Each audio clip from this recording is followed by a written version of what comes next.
When I was about 8 or 9 years old, I took up the hobby of catching bees. I had a small, empty jelly jar with a little metal lid. I didn't start out catching bees. I caught caterpillars, ladybugs, beetles, butterflies, anything that looked friendly. No spiders or anything like that. One day as I was looking for bugs, I saw a little bee hovering over a small dandelion. I thought that if I snuck up to the bee, I could put the jar over the bee and catch the bee. I slid the jar close to the flower, I placed it over the flower, and inside my jar, the bee kept digging around at the flower. The bee took off. I placed the metal lid next to the jar.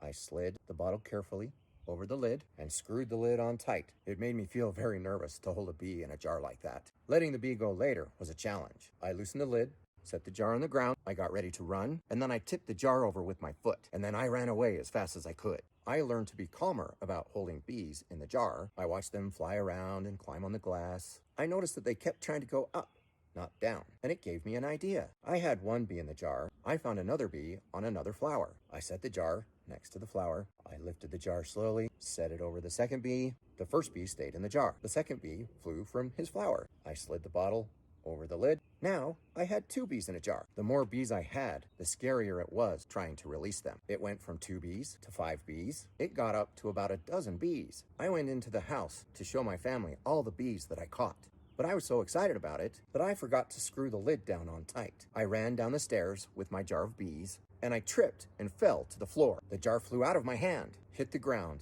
and the lid popped off. Out came 12 really angry bees. My family ran out of the house. When we saw the bees congregating to the windows, we went back into the house carefully, opened the windows, and the bees flew away. Bee catching was fun for a while, but it came to an end that summer. I didn't feel like catching bees after that.